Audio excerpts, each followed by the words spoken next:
En el pozo de Jacob algo hermoso sucedió. Cuando agua fui a buscar para así mi sed calmar, estaba sentado un hombre, me pidió agua de beber. En primer lugar, les quiero decir que me da mucha alegría encontrarnos acá. Decimos que María es la sede de la sabiduría. Y decimos que es sede de la sabiduría porque en ella se encarnó la verdad. Ese es el motivo de decir María sede de la sabiduría. Bueno, lo repetimos, María sede de la sabiduría ruega por nosotros. En ella la sede es el asiento porque Cristo, que es la verdad, se encarna en ella. Es decir, Dios, que es la verdad, el camino de la vida, entra al mundo, entra su contacto en la historia, hace su entrada para nuestra salvación a través de una mujer y a través de ella se encarna. Entonces ella es portadora de la verdad. Y a nosotros los cristianos la verdad nos importa muchísimo. Primero y principal, porque Cristo es la verdad. Entonces nosotros lo que nos interesa es la verdad. La mentira nos destruye. ¿Se acuerdan? El diablo es el padre de la mentira. Diablo, la palabra diablo, habíamos visto, es diabolein. En el griego es dia, es lo que es separado, por ejemplo, diagonal, diálisis. Y bolein es como, viene el verbo balo en griego, que es arrojar. Entonces, el diablo es el que arroja, tiene una bala y separa, es el que abre brecha. Entonces, el diablo separa, es la mentira. La maldad separa y el bien y el amor unen, ¿no? Dios es amor, es la unidad. Entonces el diablo separa y destruye. Entonces, y lo primero que mata al diablo es la verdad. Porque cuando lo engaña a Adán, recuerda que le dice, serás como Dios. Y Adán se entusiasma, dice, serás como Dios. Y ya, y por eso decimos, el padre de la mentira y es asesino desde el principio. La mentira está asociada con el crimen, porque ya es una falta de contacto con la verdad. Entonces, ¿se acuerdan cómo empieza San Pedro? Dice, los cristianos queremos dar razones de nuestra esperanza. A nosotros nos interesan las razones, las explicaciones por lo cual nosotros creemos. Es muy importante para nosotros. Nosotros tenemos fe, que es crucial, pero porque esa verdad, esa fe nos ayuda a entender, nos ayuda a creer, nos ayuda. Nosotros creemos para entender y entendemos para ver, dice San Anselmo, ¿no? Credo intelligas, intelligam credas. Creemos para entender. A nosotros nos interesa la verdad. Entonces, por eso me da alegría y nos llena de responsabilidad a todos, ¿no? Porque la verdad exige mucho esfuerzo, exige entrega, ¿no? Así que, bueno, esto es el primer comentario. En el texto vieron cómo arranca. Este año, esta primera parte, estas 5 charlas, las hemos denominado Dignidad del hombre y sacralidad de la vida, amenazas y razones para la lógica de la cultura de la muerte. Es decir, dignidad del hombre y sacralidad de la vida. Por un lado, el hombre es algo grande, pero por otro lado está amenazado. Y nosotros mismos amenazamos a la vida, ¿no? Entonces, y les propongo que recemos todos juntos esta primera oración cortita que dice así: Señor, haz de mí mente de la palabra creadora divina presente en la verdad de las cosas. Protege mi vista acusándola, para que no absorba vanidades, para que alcancemos el único fin para que Dios nos ha creado a humanos, para amarle y para hacerle amar, y así pasar nuestro cielo haciendo el bien de la tierra. Señor, concédeme trabajar para mantener limpio mi corazón, esa pequeña llama para el fuego celestial llamada conciencia. El cristiano quiere ver, porque el cristiano cuando ve, cuando tiene acceso a la realidad, tiene acceso a Dios. Dios es el ser. ¿Se acuerdan que dice en el Éxodo? Yo soy el que soy. Dios es el ser. Dios es la verdad. Entonces, el cristiano quiere ser, como dice acá una vieja oración, dice, ser todo ojo, todo rostro. Es decir, ubi amor ibi oculus. Allí donde hay amor hay ojos. Donde hay pasión y entusiasmo por la verdad, hay ojos para ver. Por eso, muchas veces el acceso a la verdad es más que un acceso vía intelectual, sino también por un acceso por el corazón, por guía del corazón. Es decir, tenemos que querer creer para creer, ¿no? Entonces, y lo real es un camino a la santidad. ¿Qué quiere decir? Porque Dios crea ordenando. ¿Se acuerdan esto? Repasando lo que veíamos en el pasado. Dios crea ordenando. Dios crea poniendo sentido. Dios es el logos. ¿Se acuerdan? En la primera parte del año pasado habíamos arrancado con este dibujo. A ver. ¿Eso? No, ahí en el... Ahí está. Acá está. Sí. Gracias. ¿Se acuerdan? El mundo, en el fondo, hay dos filosofías, hay dos teologías, y todo lo demás son expresiones de estas dos. En el fondo, podemos dividirlo así. Pongamos así: Dios es igual al mundo, o Dios no es el mundo. Acá hay dos posibilidades. Si Dios es el mundo, yo estoy parte de este mundo, en el fondo yo también soy Dios. Toda la realidad es una realidad única y caótica, que no necesariamente donde no hay un diseño, donde no hay alguien que haya pensado, donde hay alguien que haya dicho esto que sea así, donde ha puesto un orden.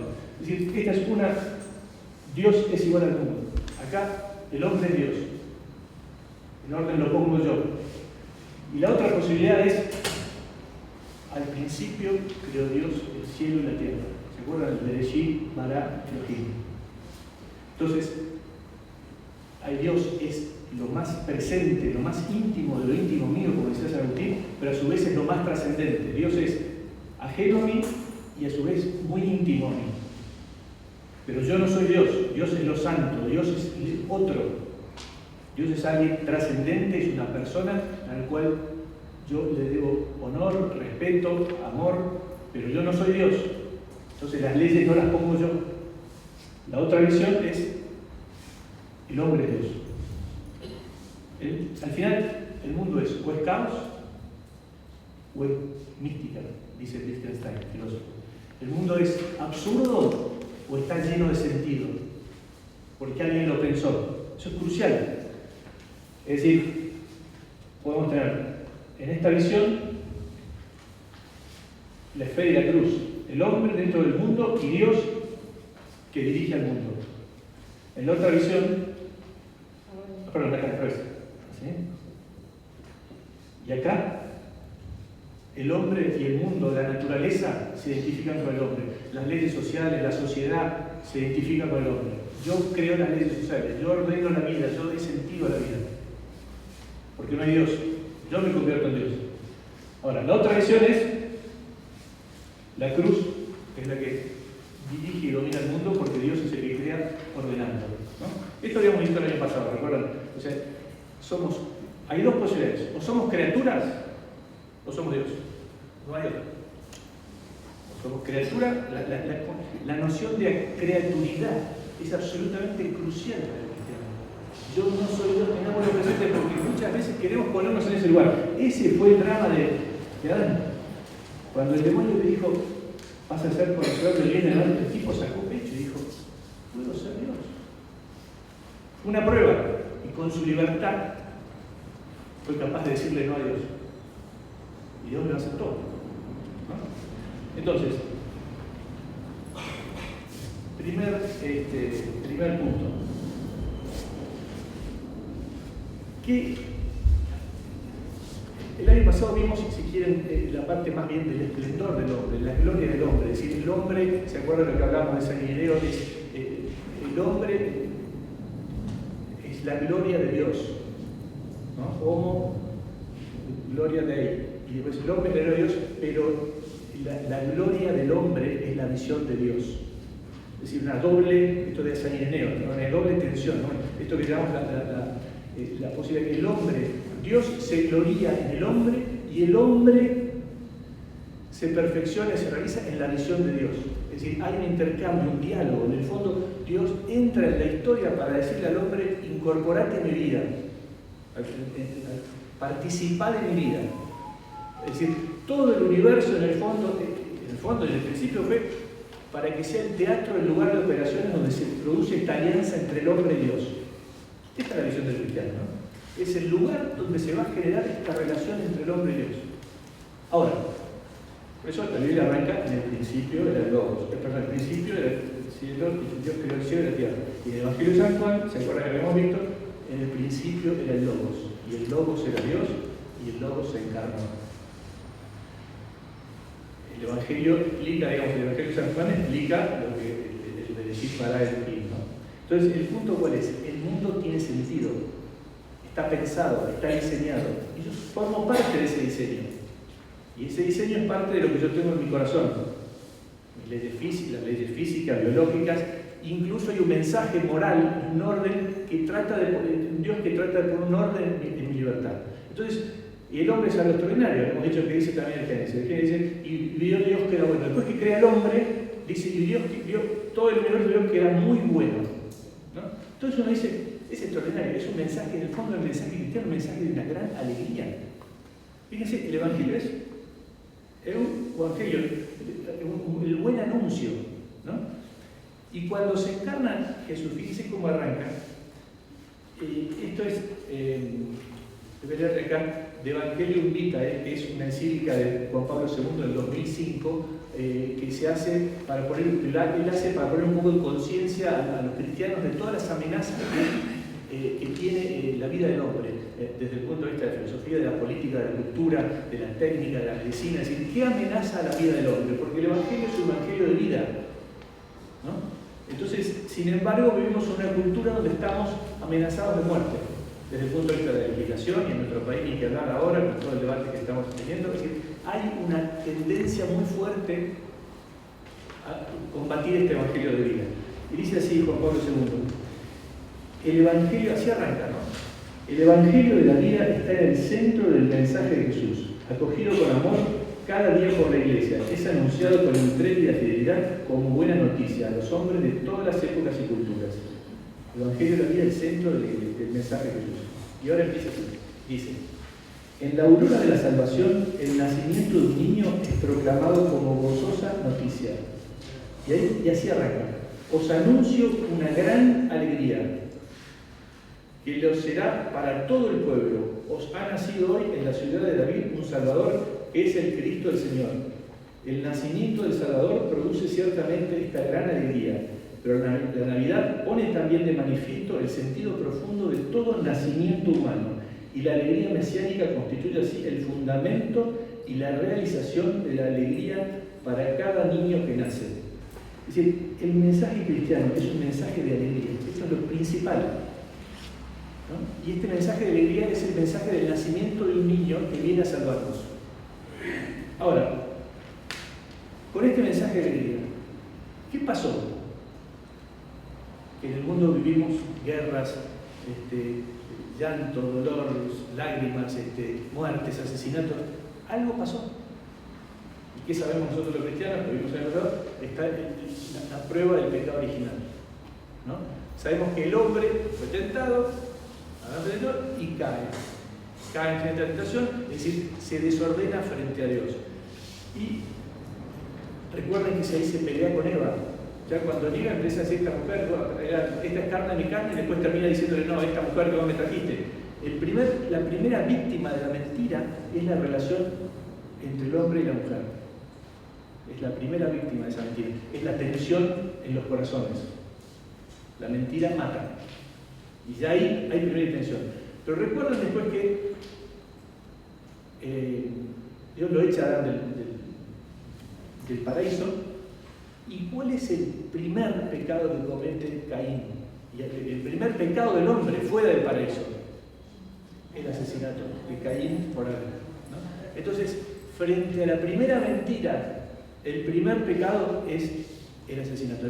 La vida que iba a ser, que es la vida del hombre, que es la relación con Dios, es esta vida del hombre, la visión de Dios es la vida del hombre, arranca por el pecado del asesinato, ¿no? Entonces, primer punto que vamos a ver hoy. Vamos a ver, si quieren, la parte oscura, si quieren, de la miseria del hombre. Hemos estado hablando mucho de la grandeza del hombre, esa capacidad de conocer a Dios. ahora vamos a mirar un poco cómo es posible que haya nacido ese odio dentro del corazón del hombre, esa codicia. ¿Qué pasó? Entonces, fíjense, la pregunta es esta. ¿Qué se desordenó en el corazón del hombre cuando Dios había dicho que esto era muy bueno? ¿No? Y cuando la libertad del hombre hace posible esta negación a Dios. Entonces, les voy a leer un capítulo de la Suma Teológica de Santo Tomás que habla de cuáles fueron los efectos del pecado original. Pero ¿por qué les digo esto? Es para entender cómo puede ser que haya tantas amenazas a la vida. ¿Por qué vivimos en un mundo que amenaza al hombre? ¿Por qué el hombre es contra el hombre? Ya sea desde el embrión hasta que muere de viejo. Y en el medio, en el feto, el niño chiquito, infanticidio, el que está con debilidades, discapacidades, en las guerras, en los campos de concentración, en el que tira bombas químicas para niños, el que tortura por placer, de todas las variantes de ataque a la vida, desde la más chiquita, desde el embrión hasta que morimos de viejo, digamos, y si nos atacan, ¿no? Entonces, ¿qué hay? Entonces hay dos vertientes para analizar esto. Mirémoslo desde el lado del corazón, ¿qué hay en el corazón del hombre? Y la otra vertiente es mirar desde la inteligencia, de la mirada filosófica, de la mirada cultural, de la mirada de la política, de la mirada del hombre pensante. ¿Qué ideas subyacen en una cultura donde se llama la cultura de la lógica de la muerte? Donde puede haber eutanasia, donde puede haber aborto, donde puede haber ataque al embrión, donde puede haber... O sea, miremoslo desde el lado de las ideas y miremoslo del lado del corazón del hombre, que en el fondo están los dos unidos. En el fondo están los dos unidos, o sea, el hombre es unión sustancial, alma y cuerpo, ¿no? Entonces, esta vez vamos a ver si quieren el ataque por el lado del corazón, que es como arranca en la Biblia. En realidad, en la Biblia, Caín y Abel no tienen un problema de discusión filosófica o sobre la sacralidad de la vida, sobre la dignidad del hombre. Arranca con un problema de celos del corazón, es decir, un problema de codicia, de envidia, ¿no? Entonces, vamos a ver primero la visión de lo que pasa desde el lado del corazón y después vamos a complementar, tal vez la clase que viene, desde el lado filosófico. ¿Qué hace oscurecer esta visión de la vida como sagrada? ¿Qué hace este eclipse de Dios que hace en última instancia posible estas ideas que racionalizan el odio del corazón? ¿No? Porque muchas veces los auditores hablan de que cuando hay un fraude corporativo, esto parece un ejemplo pero aplicado también le llaman el triángulo del fraude. Es decir, ¿por qué hicieron estudios? Esto es un estudio de la Universidad Norteamericana hace muchos años, hicieron estudios de cientos de casos de fraudes corporativos. ¿No? Entonces decían, ¿cuáles eran los elementos que nucleaban a todos estos fraudes, a estos robos y fraudes, ¿no? Entonces, sí. Bueno, pero ¿cuáles eran los elementos que claro, bueno, uno puede decir los pecados capitales, pero ellos lo miraron desde el punto de vista de qué hay atrás de esto. Y vieron que había tres características. Una, primera, necesidad. Segunda, oportunidad. Y tercera, racionalización. Ellos lo miraban desde el punto de vista de la empresa, ¿no? Entonces decían, claro, el tipo, ¿por qué roba? Y el tipo por ahí dice, y la verdad que la mujer lo presionaba, porque mira, tenés que cambiar el auto, tenés que hacerte un viaje, y el tipo se sentía presionado, ¿no? La otra era, y claro, estos me pagan poco, entonces cuando me pagan me tengo que cobrar de alguna manera, racionaliza el tema, ¿no? Y la otra era la oportunidad, nadie me controla, nadie me ve, y pego el manotazo, ¿no?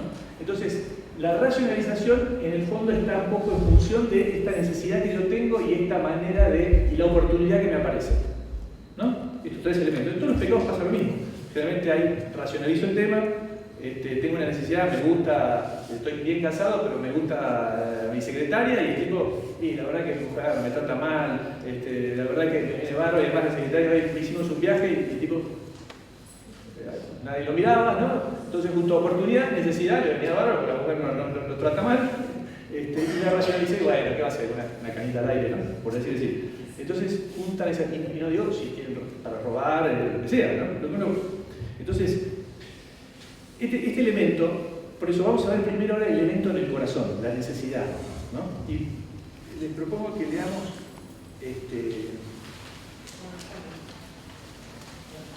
a Caín. En el punto número...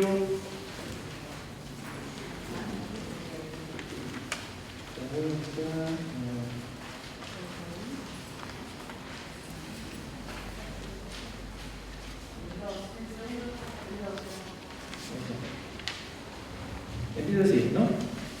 Donde dice conocimiento de logos, la caída y rumor de Dios en la creación. En el punto, inmediatamente después del punto 2. Y voy a leer el pasaje de los caídos. De vuelta, lo repito porque es la idea de qué hay en el corazón del hombre que permita decir yo mato a mi hermano. ¿Por qué? ¿Cómo puede ser? Hemos sido creados para Dios, sin embargo, hay algo que me hace rechazarlo. Bueno, dice así. Fue Abel pastor de ovejas y Caín labrador. Pasó algún tiempo y Caín hizo al Señor una oblación de los frutos del suelo. También Abel hizo una oblación de los primogénitos de su rebaño y de la grasa de los mismos. El Señor miró propicio a Abel y su oblación, mas no miró propicio a Caín y su oblación, por lo cual se irritó Caín en gran manera y se abatió su rostro.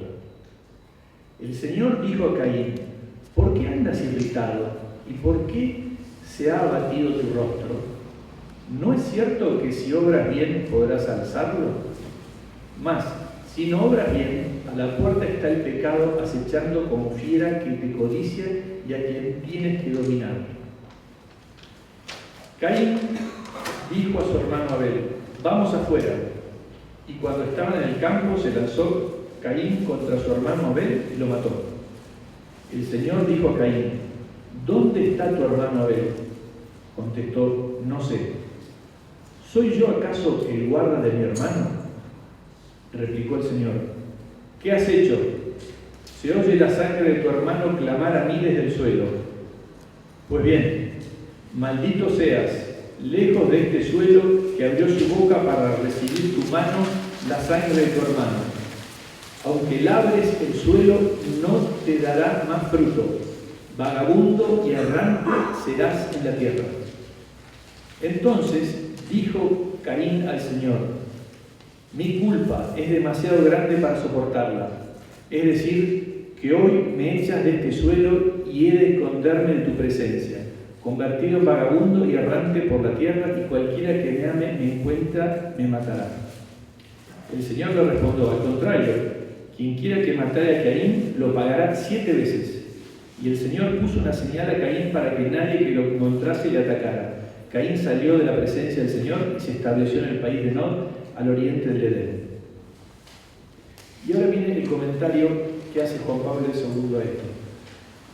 Dice: Caín se irritó en gran manera y su rostro se abatió, porque el Señor miró propicio a Abel y a su oblación. El texto bíblico no dice el motivo por el que Dios prefirió el sacrificio de Abel al de Caín. Sin embargo, indica con claridad que aún prefiriendo la oblación de Abel, no interrumpió su diálogo con Caín. Le reprende recordándole su libertad frente al mal. El hombre no está predestinado al mal. Ciertamente, igual que Adán, es tentado por el poder maléfico del pecado, que como bestia feroz está acechando a la puerta de su corazón, esperando lanzarse sobre la presa. Pero Caín es libre frente al pecado, lo puede y lo debe dominar, como fiera que te codicia y a quien tienes que dominar. Los celos y la ira prevalecen sobre la advertencia del Señor, y así Caín se lanza contra su hermano y lo mata. Como leemos en el Catecismo de la Iglesia Católica, la Escritura, en el relato de la muerte de Abel a manos de su hermano Caín, revela desde los comienzos de la historia la presencia en el hombre de la ira y la codicia, consecuencia del pecado original. El hombre se convirtió en enemigo de sus semejantes. El hermano mata a su hermano, como en el primer fratricidio. En cada homicidio se viola el parentesco espiritual que agrupa a los hombres en una única gran familia donde todos participan del mismo bien fundamental, la idéntica dignidad personal. Además, No pocas veces se viola también el parentesco de carne y sangre, por ejemplo, cuando las amenazas a la vida se producen en relación entre padres e hijos, como sucede con el aborto, o cuando en un contexto familiar o de parentesco más amplio se favorece o se procura la eutanasia. En la raíz de cada violencia contra el prójimo se cede a la lógica del maligno, es decir, de aquel que era homicida desde el principio. Como nos recuerda el apóstol Juan, pues este es el mensaje que habéis oído desde el principio, que nos amemos unos a otros, no como Caín, que siendo del maligno mató a su hermano. Así, esta muerte del hermano al comienzo de la historia es el triste testimonio de cómo el mal avanza con rapidez impresionantemente. A la rebelión del hombre contra Dios en el paraíso terrenal se añade la lucha mortal del hombre contra el hombre. Unos comentarios más. Pregunta, le hace, el Señor le dice a Caín, ¿dónde está su hermano? ¿No? ¿Dónde está su hermano? ¿Se acuerdan? Adán también se esconde en el paraíso. ¿Dónde estabas? Es decir, cuando uno se rompe esa relación con Dios, se esconde. No lo quiere ver. No me hables de Dios. ¿Dónde está tu hermano? Y él contesta, no lo sé. Y cuando dice no lo sé, ¿qué hace?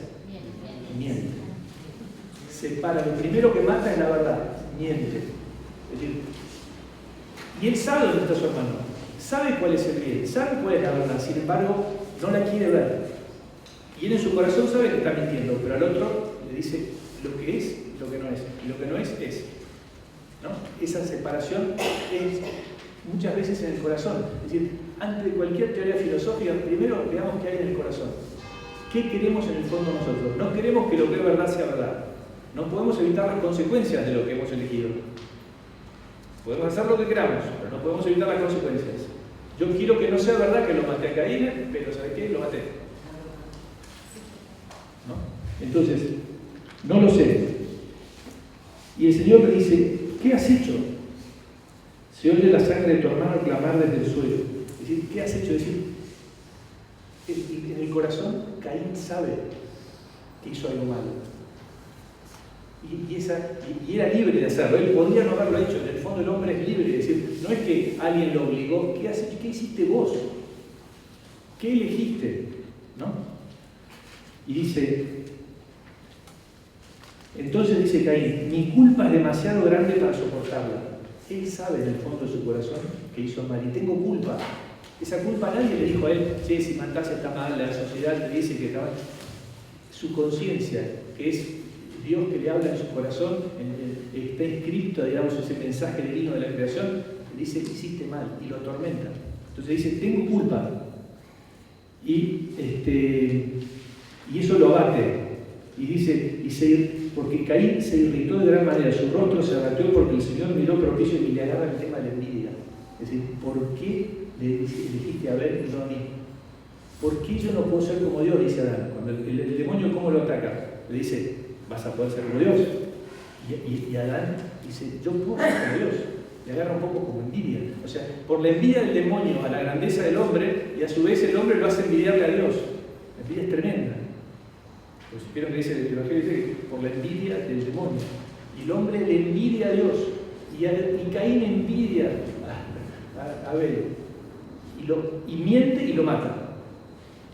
¿No? Eso está en nuestro corazón. No tenemos ninguna teoría filosófica que nos tenga que explicar. Eso ya está en el corazón del hombre. Al haber hecho un uso abusivo de su libertad.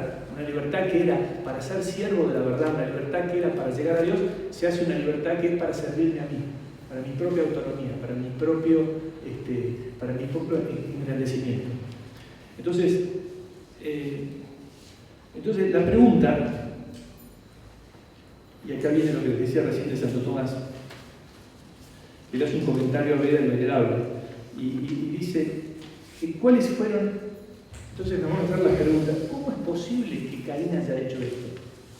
Si había sido todo muy bueno, Dios dijo, era muy bueno y está encantado con el hombre. Lo eligió para que sea participe de su vida eterna. Sin embargo, el hombre le niega. Entonces dice que el pecado original generó unos efectos tremendos en el hombre, dice que generó 4 heridas.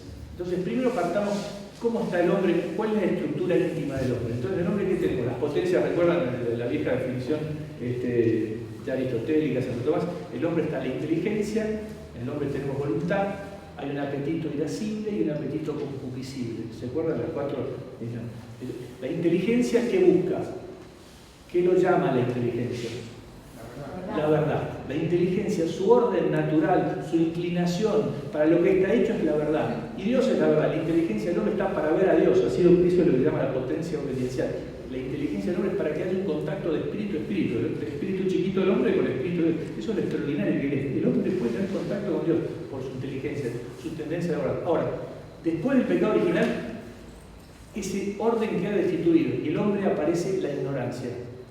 Así como yo tengo acceso a la verdad, la debilidad de la inteligencia o la herida de la potencia intelectual es lo que se llama el vulnus ignorancia, la herida de la ignorancia.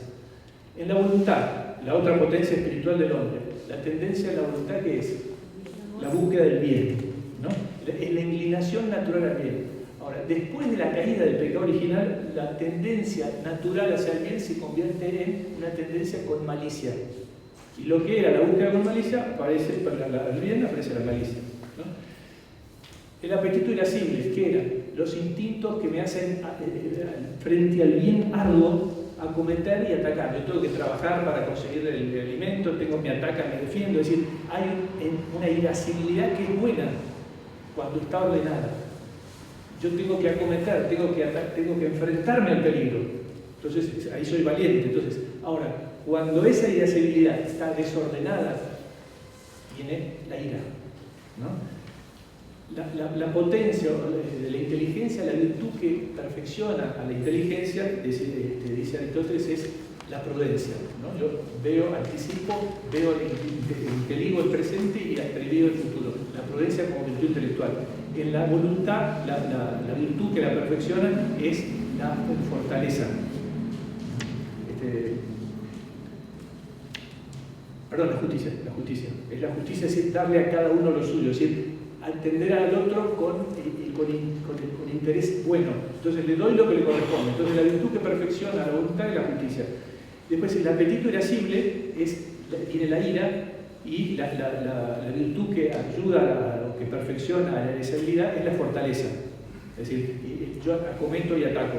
Y después el apetito concupiscible, que es el instinto, la inclinación al bien deleitable, es decir, la comida, la reproducción para que el hombre pueda preservar la especie, es la orientación a lo placentero. Ahora, esa orientación, cuando está desordenada, aparece la gula, la lujuria,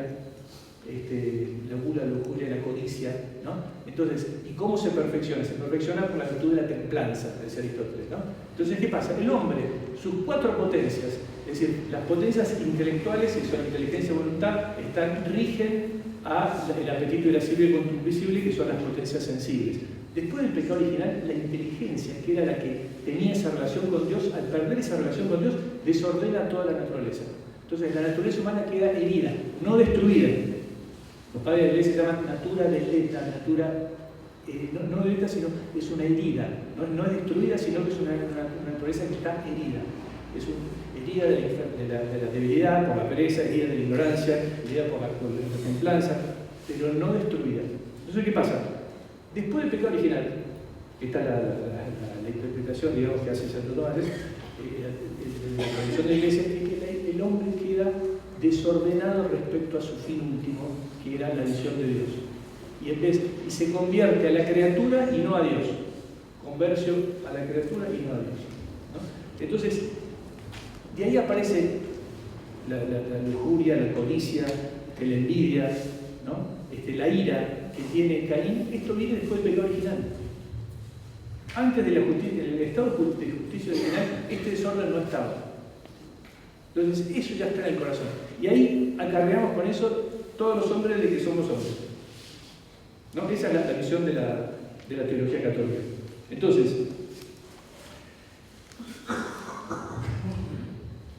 en el hombre, en su corazón, está esta inclinación. Yo creo que se acuerda que la pastora decía, adentro mío está la Madre Teresa y está Hitler.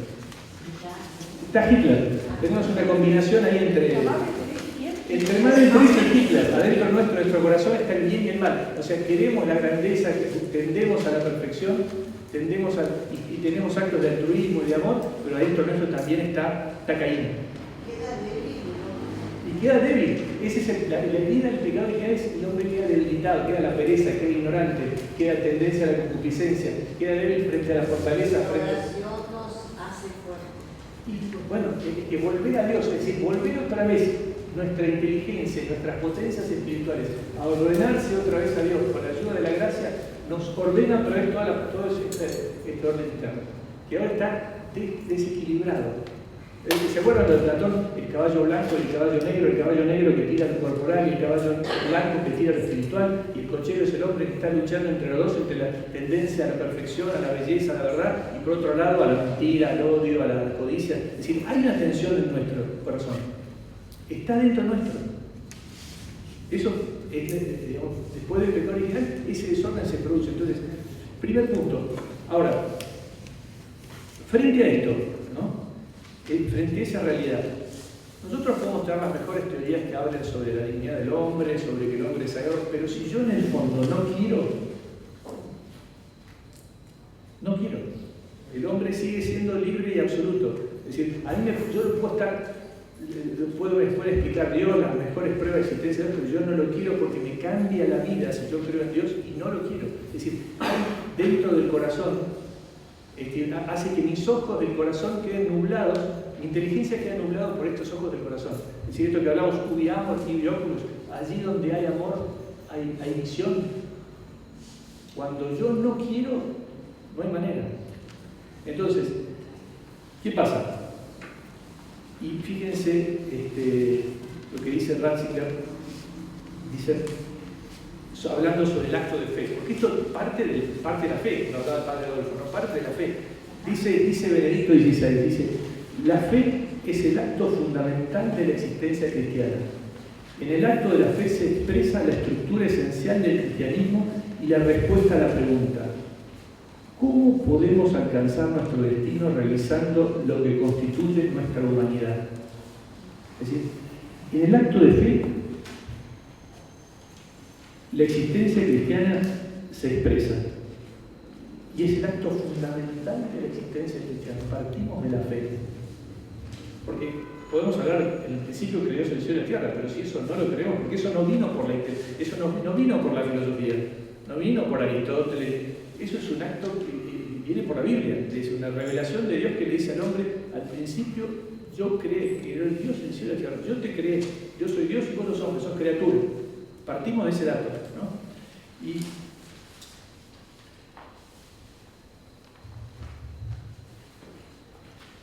en ese primer acto de aceptación de la fe,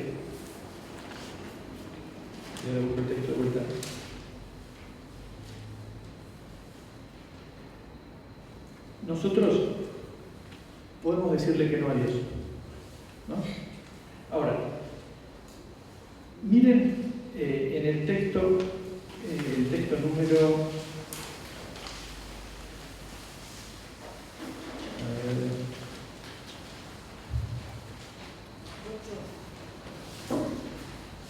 el punto número 9. El punto 9.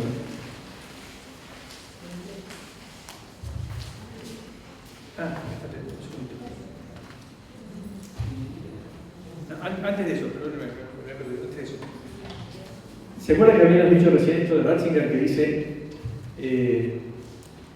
el acto de fe es el acto fundamental y ahí nosotros nos preguntamos por el sentido de nuestra existencia? Es decir, dice al final, ¿cómo podemos alcanzar nuestro destino realizando lo que constituye nuestra humanidad?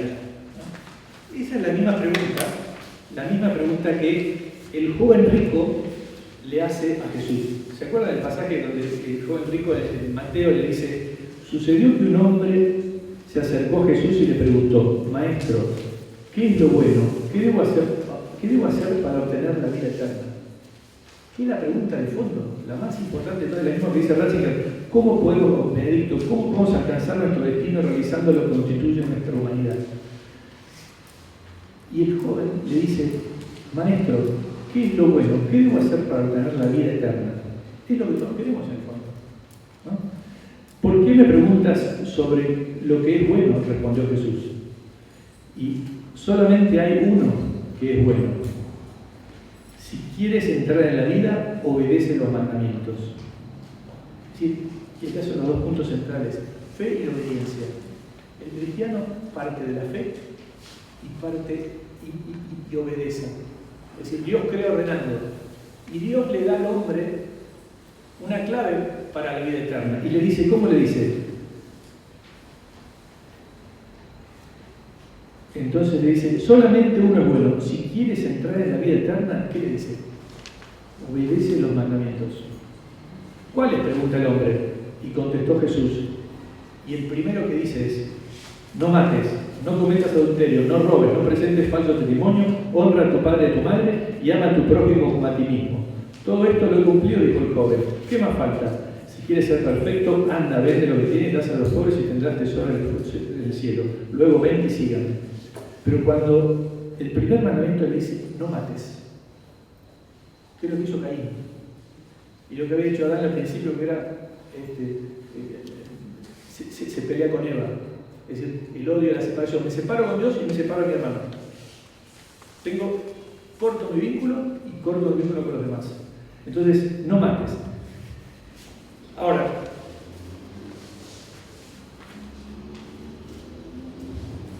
Caín mata, por esto que hemos visto, este desorden original. Ahora, ¿cómo puede ser? Miramos el mundo hoy, ¿no? ¿Qué filosofías o qué pensamientos hay atrás de esta visión donde la relación entre el hombre y Dios se ha roto? Entonces ahí vamos directamente al texto en el número 10. Peter Singer. ¿Escucharon hablar de Peter Singer alguna vez? Es un filósofo, es australiano, que tal vez, según en la revista Time del 2005, lo nombraron como uno de los 10 pensadores, los 10 personajes más influyentes del mundo. Y ciertamente el filósofo moral o eticista, dedicado a la ética, más importante viviente hoy, ¿no? Es profesor en Princeton ahora, enseñó durante muchos años en Oxford y en Australia. Actualmente es titular ahí en Princeton.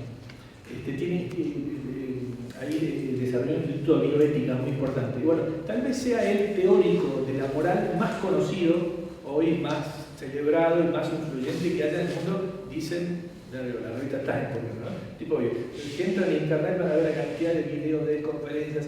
Es como que el eticista más importante hoy en día del mundo, ¿no? O sea, reconocido, ¿no? Entonces, fíjense, la pregunta, vamos a ver, ¿cómo pasamos de Caín a esta visión del hombre que presenta Peter Singer, ¿no? Y dice,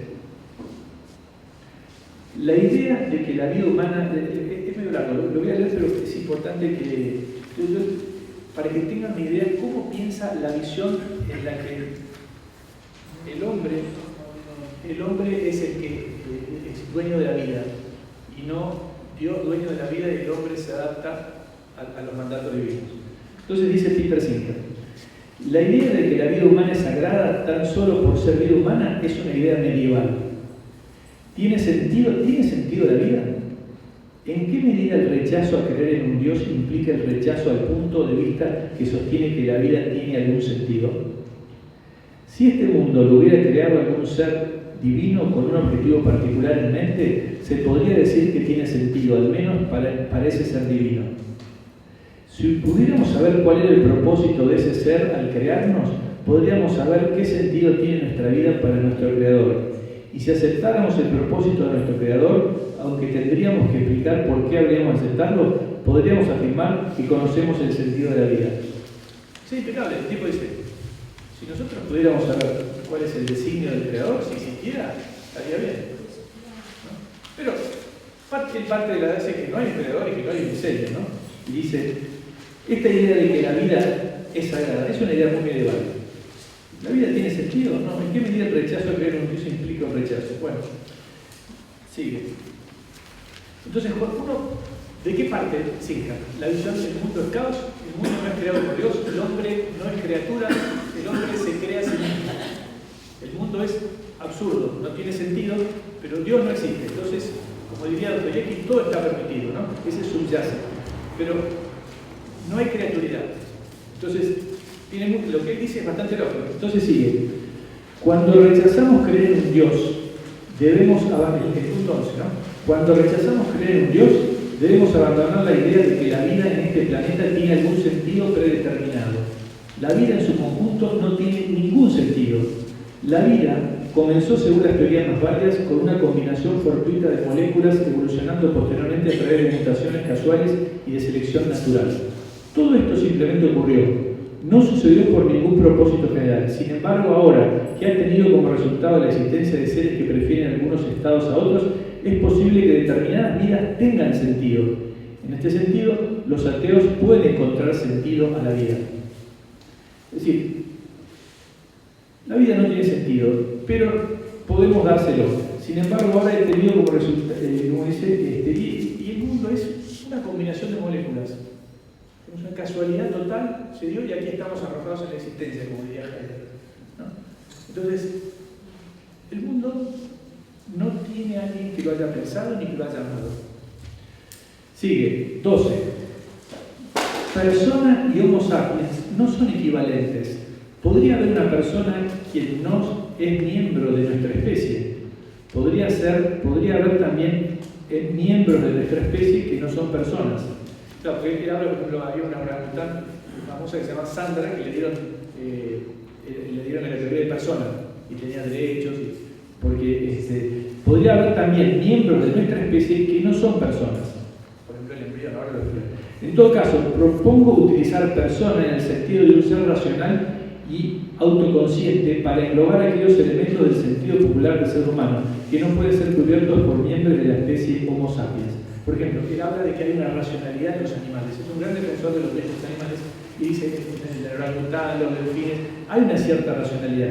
Entonces son personas. Pero si hay una persona que ha perdido sus capacidades, un humano, un individuo humano que ha perdido sus capacidades mentales o tiene síndrome de Down o tiene algún problema neurológico que ha perdido la conciencia, deja de ser de categoría humana.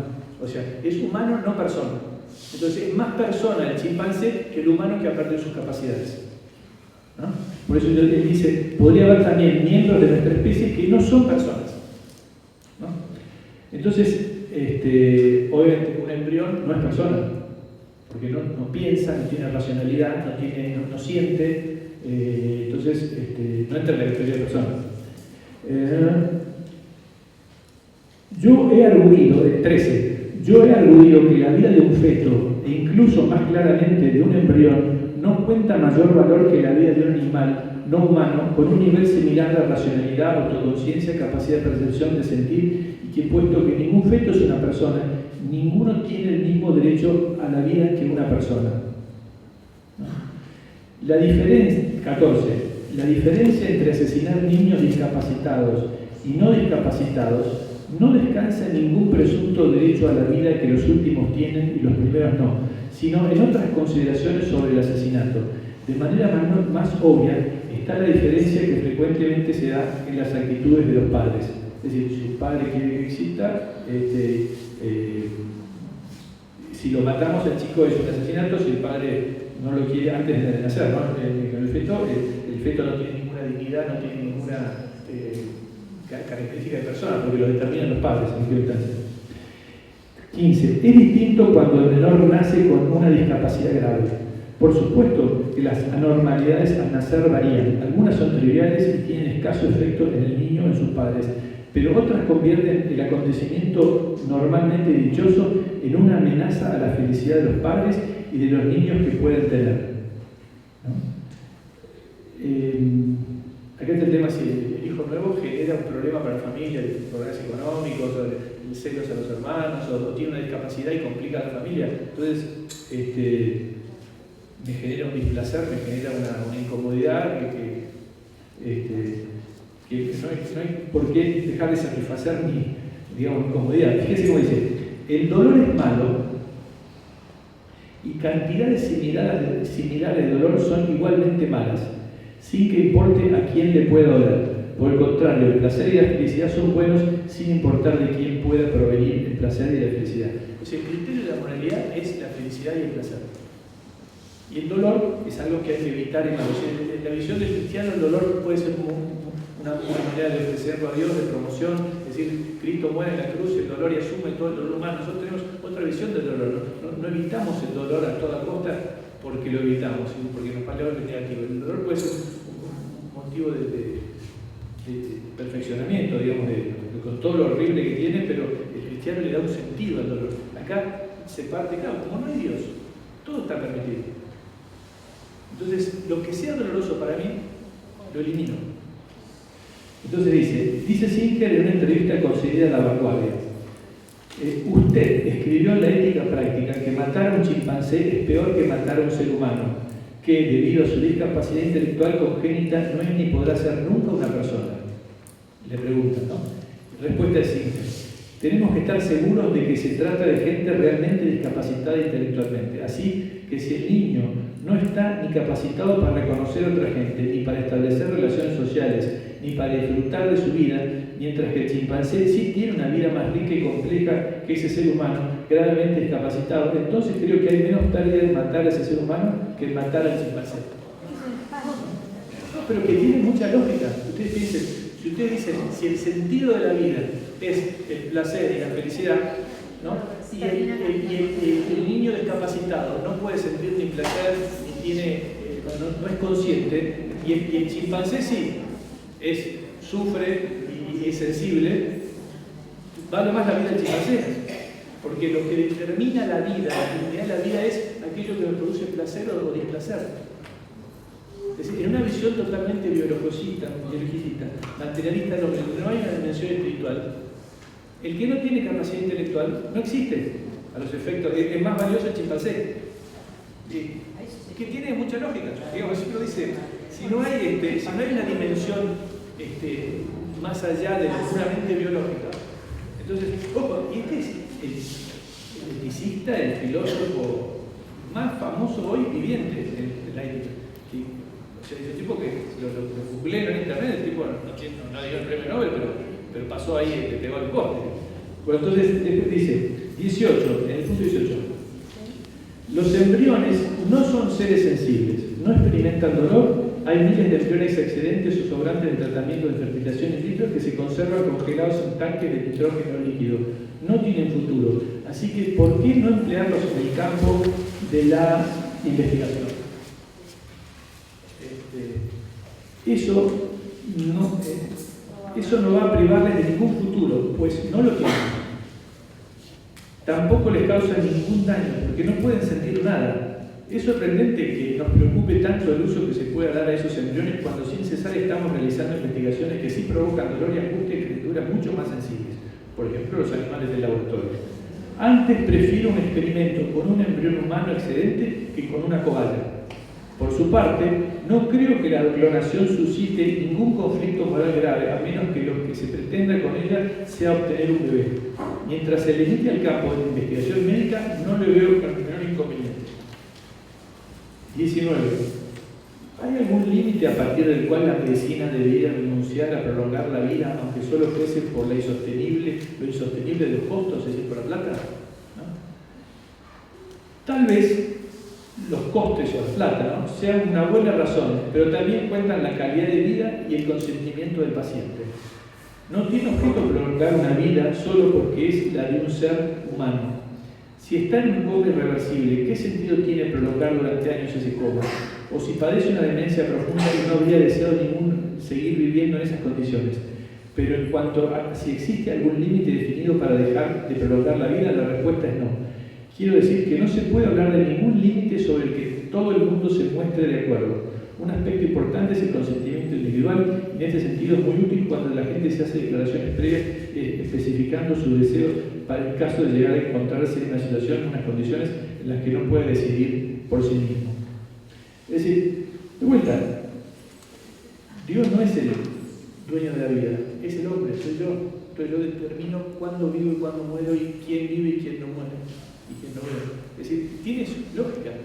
Es decir, ¿cuál es lo que llaman Benedicto y Pablo la lógica de la muerte? Es decir, cada uno decide con su autonomía de voluntad qué sentido le va a dar a la vida o a la muerte. Fíjense, es interesante, hay un juez que se llama Anthony Kennedy, en el punto 9, que fue uno de los que votó en el caso de Roe vs. Wade, cuando se hizo el aborto en Estados Unidos, la ley de aborto.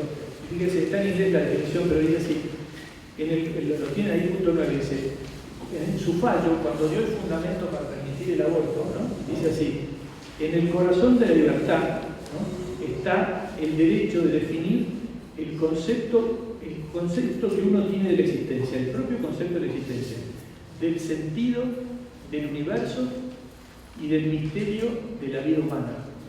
Es decir, en mi libertad, en mi concepto que yo tengo de la libertad, en el corazón de la libertad está el derecho a definir el propio concepto de la existencia, del sentido del universo y del misterio de la vida humana.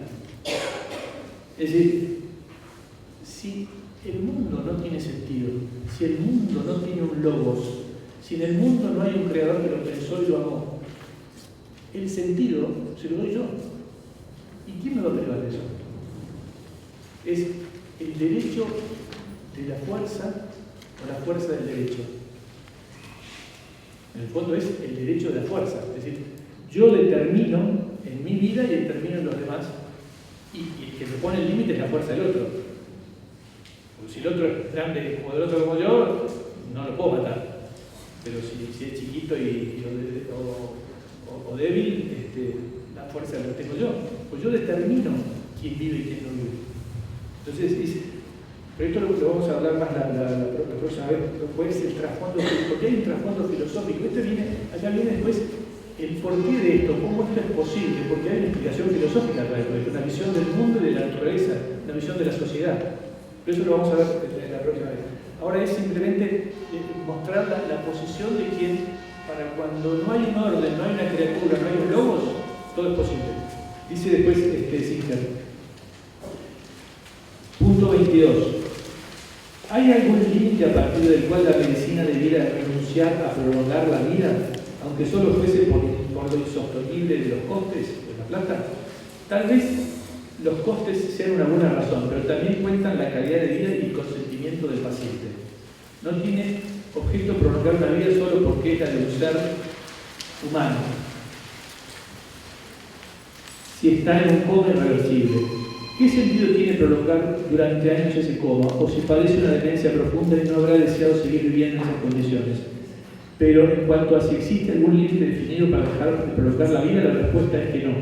Quiere decir que no se puede hablar de ningún límite sobre el que todo el mundo se muestre de acuerdo. Un aspecto importante es el consentimiento individual. Y en este sentido es muy útil cuando la gente hace declaraciones previas utilizando sus deseos. Eso es la voluntad.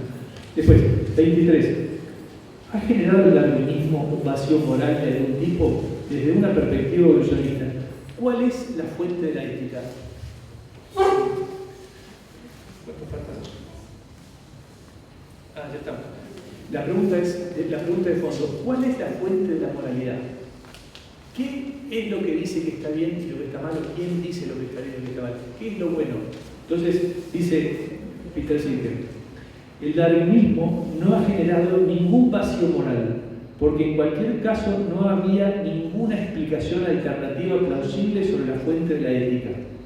Las explicaciones de índole religiosa siempre han tropezado con el antiguo problema de que, si queremos decir que Dios es bueno, antes debemos necesariamente disponer de un criterio de bondad independiente por el que juzgar si lo es o no lo es.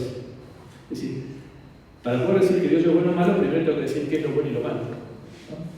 La fuente de la ética está en nuestra capacidad, con esto terminamos, pero la fuente de la ética está en nuestra capacidad de sentir simpatía o compasión por otros seres sensibles y de razonar sobre esa situación, de comprender que los demás tienen deseos, necesidades y intereses que son tan importantes para ellos como los nuestros, lo son para nosotros. Es decir, y termino con la posición de Singer, que es la que alimenta a buena parte de la filosofía moral contemporánea, toda la filosofía de género, la visión sobre la eutanasia, sobre el aborto. Es decir, lo que subyace atrás, en el fondo es el hombre hace con su vida lo que quiere, porque no hay un orden, no hay un logo, no hay un creador. Es decir, Dios que crea ordenando, no dice, Dios no existe. Entonces, la próxima, como Dios no existe, como decía otro día, todo está permitido. No hay un fundamento único. Él no dice Dios no existe, eso es lo peor. Bueno, pero en todo el tiempo lo está mencionando. O sea, es un ateo furioso, justo. Directamente la hipótesis de Dios. No, pero en otros lugares lo dice, directamente le parece que el concepto de Dios me parece una payasada, porque le parece como que es algo. Solamente existe lo que se ve en la visión de Dios. Es solamente lo que tocamos, lo que miramos. Todo lo que vemos en el fondo es subjetivo. Esto lo voy a ver la clase que viene, la visión del nominalismo, Kant. ¿Qué hay atrás de todo esto? Es decir, porque atrás de sí hay toda una filosofía, una teoría del conocimiento, una metafísica. Entonces, ¿qué es lo que fundamenta? Él habla simplemente del deber ser, pero no habla del ser. Y el deber ser se fundamenta en el ser. Por eso, en la próxima vez vamos a hablar de los fundamentos filosóficos que hacen posible este deber ser. Para yo deber hacer tal cosa, tengo que ser de tal manera. Entonces, esto vamos a ver la clase que viene. Pero ya terminando, fíjense, una frase de Juan Pablo II, él dice así, porque ahora de tanta depresión volvamos de vuelta a la acción. Sí, pero es que en el fondo, fíjense, es muy coherente esta posición. Es decir, si uno parte de la idea de que Dios no existe, la vida o lo que es vida y muerte lo determinamos nosotros. Nosotros determinamos si el que vive, si el judío vive o no vive y lo manda a Auschwitz, o si en el fondo es un problema de nuestra votación, de nuestro acuerdo. Nos ponemos todos de acuerdo y decimos, los pelirrojos no. ¿Y por qué? Porque somos mayoría. ¿Qué es la verdad? La verdad es construcción, no es producto de la contemplación. La verdad no es producto de la realidad. Por eso es tan importante el cristiano la verdad. Es decir, la verdad es objetiva e independiente de mí, porque ha habido alguien que la pensó antes. Si la verdad es producto de mi construcción, de mi consenso, de mi acuerdo, yo hago lo que quiero. Nos ponemos de acuerdo y decimos qué es lo verdadero. Entonces, el aborto o no, y bueno, 14 semanas, 12 o no, es un acuerdo nuestro. Es una cuestión de ponerse de acuerdo. ¿Cómo? Y ahí está el problema, ponerse de acuerdo. Bueno, pero entonces, si no nos ponemos de acuerdo, votemos. ¿Judas o Barrabás? ¿O cómo se llama, Barrabás o Jesús? Votemos. Al final, ¿se acuerdan? Que se llamaba Pilato, que le dijo, ¿qué es la verdad? Jesús no le contestó, él ya le había dicho, la verdad soy yo. Yo he venido a dar testimonio de la verdad, he venido al mundo a dar testimonio de la verdad. Pero Pilato le dijo, ¿qué es la verdad? Como diciendo, no es que la verdad. Entonces, Jesús o Barrabás. A ver qué día. Barrabás, chao, esa es la verdad. Pero está desconociendo incluso, con ese sentido materialista, está desconociendo realidades que ya están comprobadas. Sí. Las experiencias de muerte e incluso a nivel cuántico, todo lo que se está comprobando, la existencia del hambre, está debidamente comprobado. Pero yo puedo ver muchas veces las cosas muy claras, pero yo sin el corazón no quiero. ¿Pero qué tipo de compasión puede tener una persona que sos feliz, está todo fenómeno, si no sos feliz no? Ahí la palabra compasión para mí no tendría cabida. Lo que me da placer, lo que me da felicidad, lo que me da a mí. O sea, y me complica la vida este otro, como Caín le complicaba a Abel. A Caín le complicaba a Abel. ¿Qué hizo? Lo liquidó, porque le complicaba. Le daba envidia, le daba codicia, ¿no? Entonces, la frase de Juan Pablo, termino para terminar con la visión. Dice así, el número 24, dice así, la vida humana, fíjense, dice así, la vida humana es sagrada porque desde su inicio comporta la acción creadora de Dios y permanece siempre en una especial relación con el Creador con su único fin. Solo Dios es Señor de la vida desde su comienzo hasta su término. Nadie en ninguna circunstancia puede atribuirse el derecho de matar de modo directo a un ser humano inocente.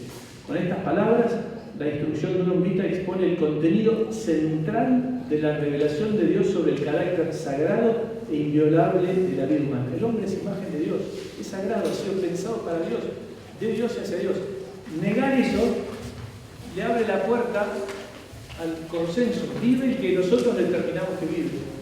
Y si es débil, tenemos mucha más chance de que es un tipo más fuerte que nosotros. Sale Hitler. Claro. Bueno, con esto lo dejamos para la semana que viene. La semana que viene va a ser la explicación filosófica que hay atrás de Singer y de toda la visión de la lógica de la muerte.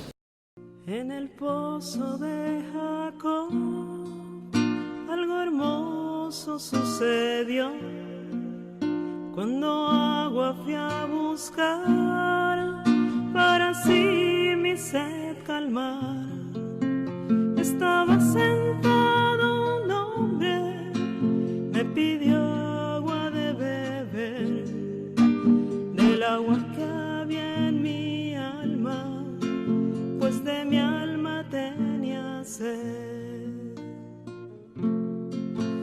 Me dijo que me ofrecía agua viva de su sed, manantiales que en mi vida siempre se verán correr, como ríos de agua viva que van a la eternidad, para así adorar al Padre en espíritu